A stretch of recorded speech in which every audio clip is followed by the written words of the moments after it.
Hello, good morning, good evening, good afternoon, good tidings, wherever you are, whatever time.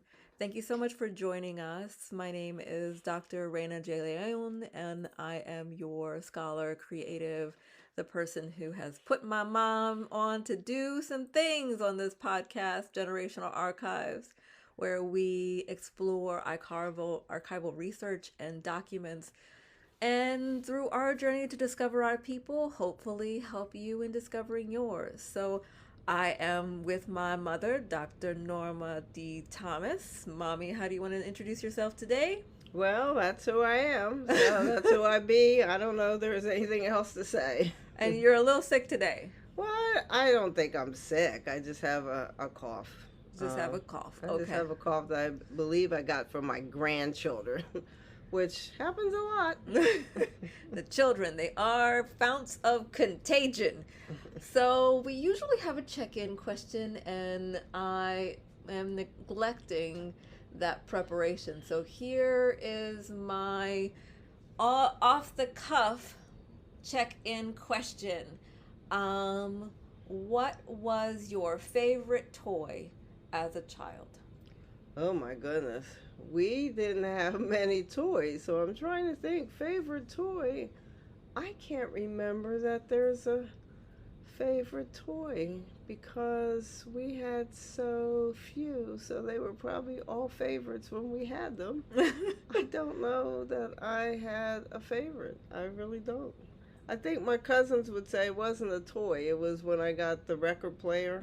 Because if you listen to my cousins, I was mean that I wouldn't let them touch my record player. That's I was right. like, get away from me with my record Multiple player. people have said that. So that's the only thing I can remember. But I wasn't a kid. I mean, I was probably high school with me and my record player because they definitely said I was mean.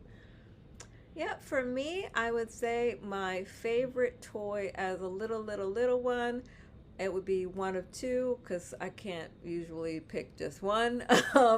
One would be Rainbow Bright. I was going to say, if you don't say Rainbow Bright. I was absolutely obsessed. So I had the Rainbow Bright doll who kind of went Rainbow Bright curtains. Yeah, Rainbow Bright curtains, Rainbow Bright sheets, which actually lasted long into my adulthood. I kind of took them from place to place.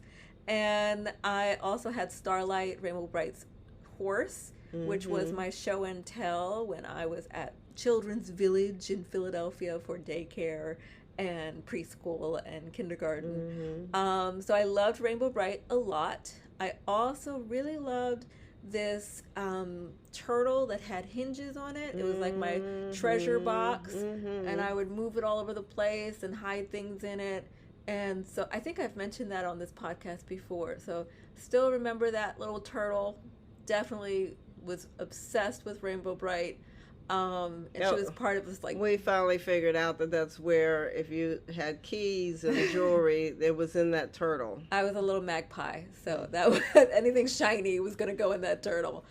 So that was our check-in question. Today we are focusing on one of the greats on my mother's side, the maternal side in South Carolina.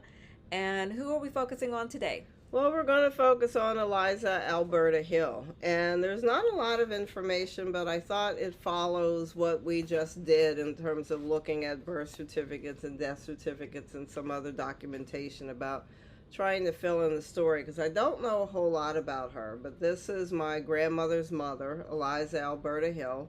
She was born on January 24th, 1889, and she died on July 2nd, 1965.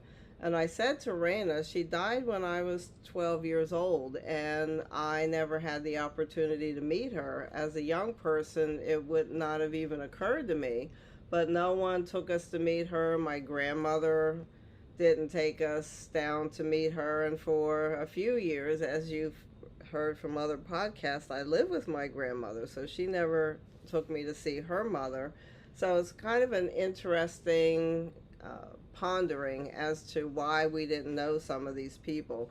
She was married to Marshall Logan, who was the son of Harry Logan, who we've talked about a lot.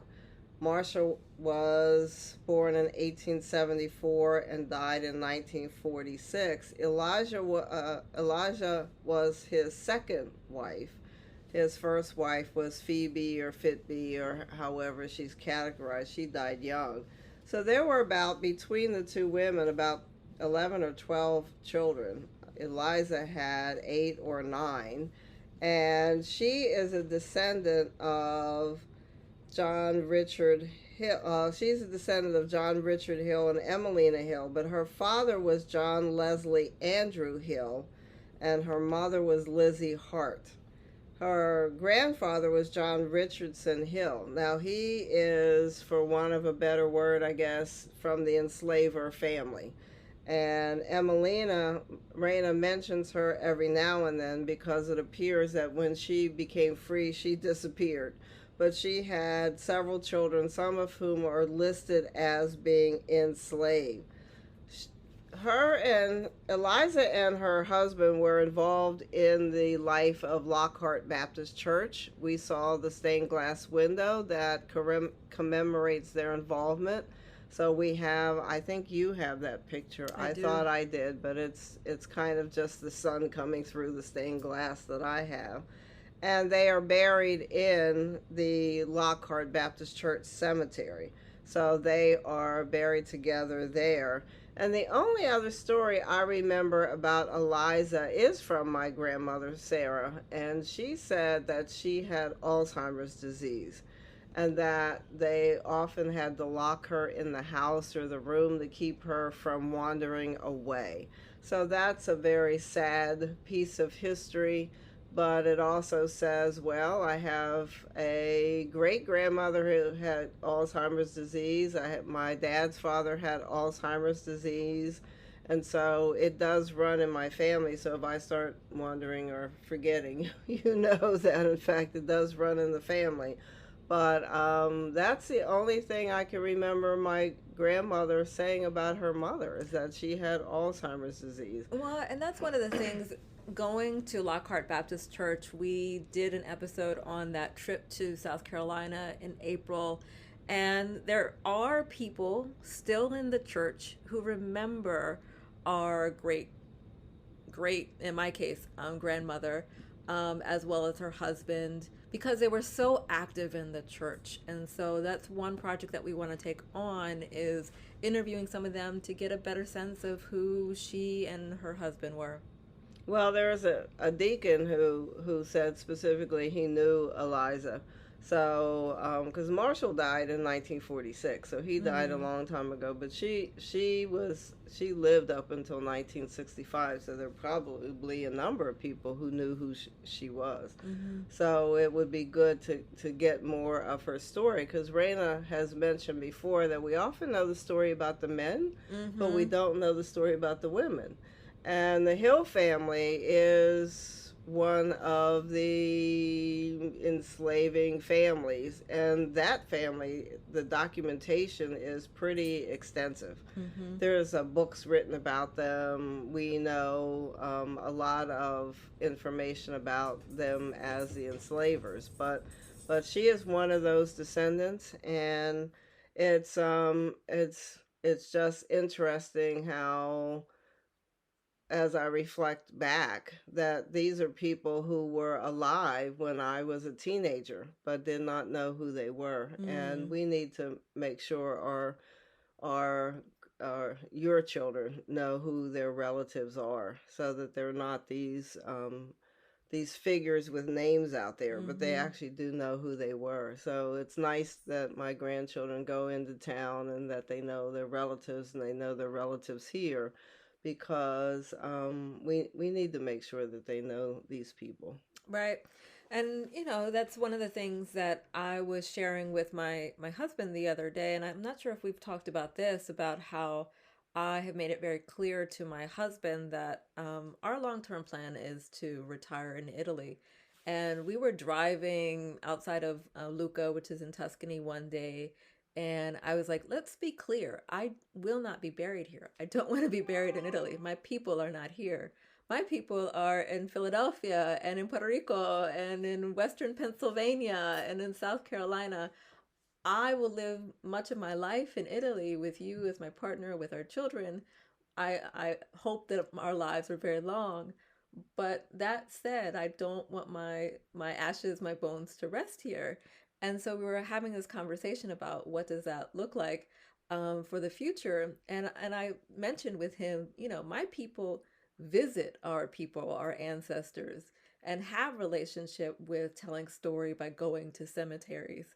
And I want to make sure that that is also part of the future for our children, and to be a part of the remembered ancestral connection for our extended family. Well, what's interesting about that conversation, and it says how, why you should keep asking questions and Yes. never assume things, because both my children have for years talked about their if we're in charge of their final resting, that they wanted to be cremated and scattered. So that is what we've heard forever. And then my daughter starts talking about I want to be with my family, and I said Still cremated. I said, But wait.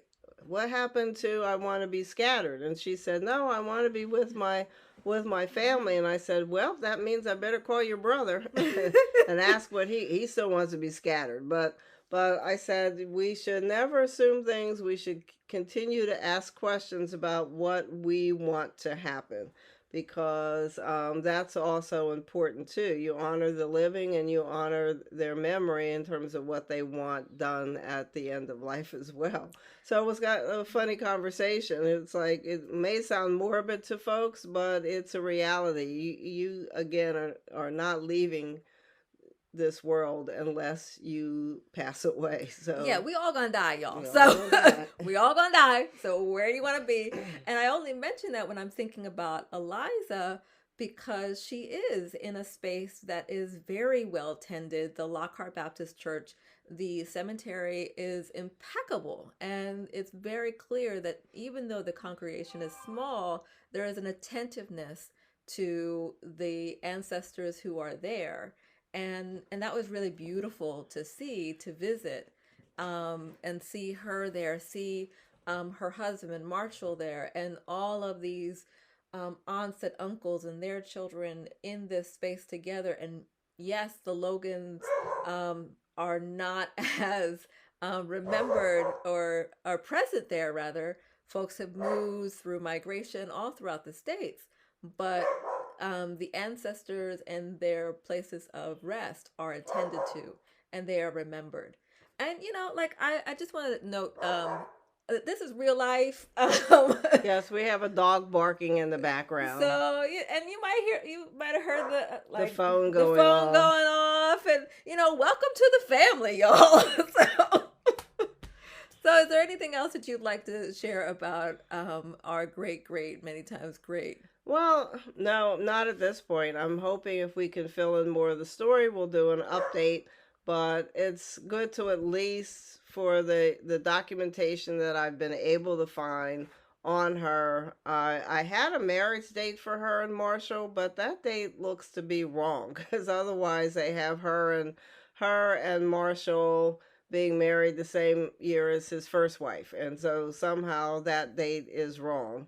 So if I may be able to get an actual marriage date for them, but it says, going back to look at records, you do get some of the story, and I know many of her children I was able to meet.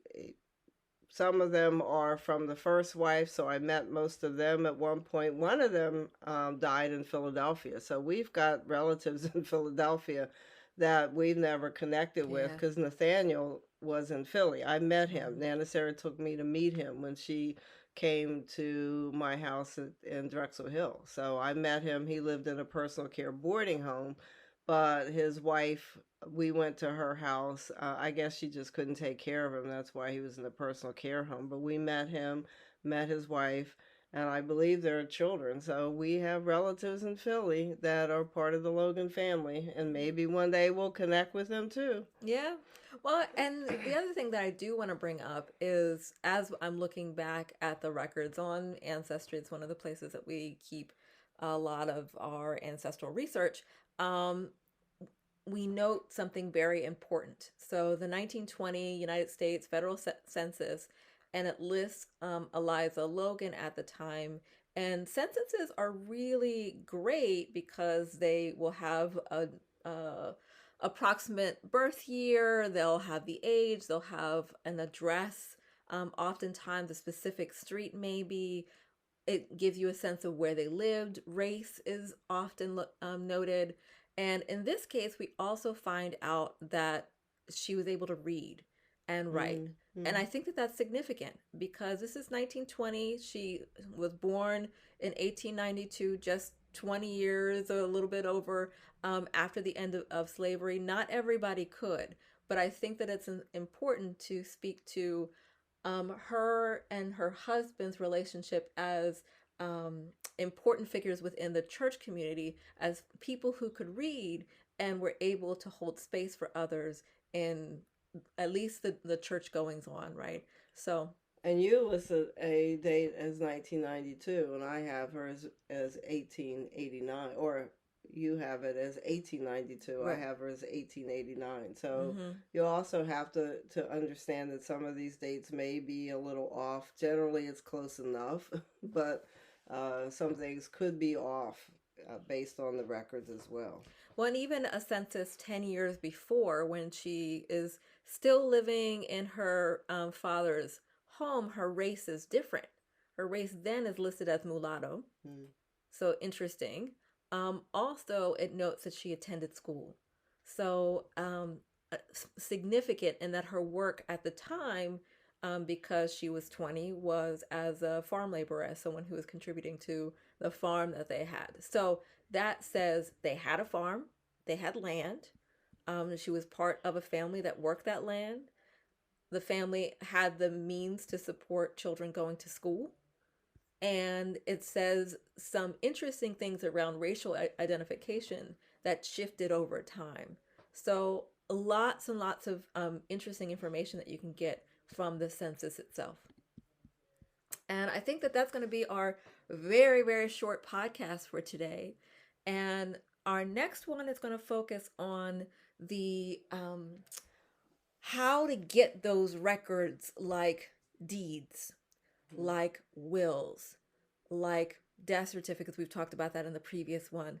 But we want you folks to start to think about what a deed, what a plat, for example, being able to look at a plat of land can tell you about your people's community and how to get access to those, because that may itself be pretty distancing. So check us out on next week's episode, and we are always continually grateful for you continuing to listen.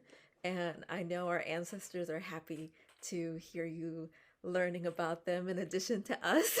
So fascinated with them. And if you like and subscribe on whatever your podcast platform is, on YouTube, we're also there. You can support us on Patreon. We're under Generational Archives. And if you want to see us in shorter things, I'm also on the TikTok under Raina J León actually. And my mom is there. Eventually, we will also have a Generational Archives TikTok. That's one of my new projects. So, and my mom is shaking her head. So, any last words, Mommy? No. We'll see you next time. See you next time.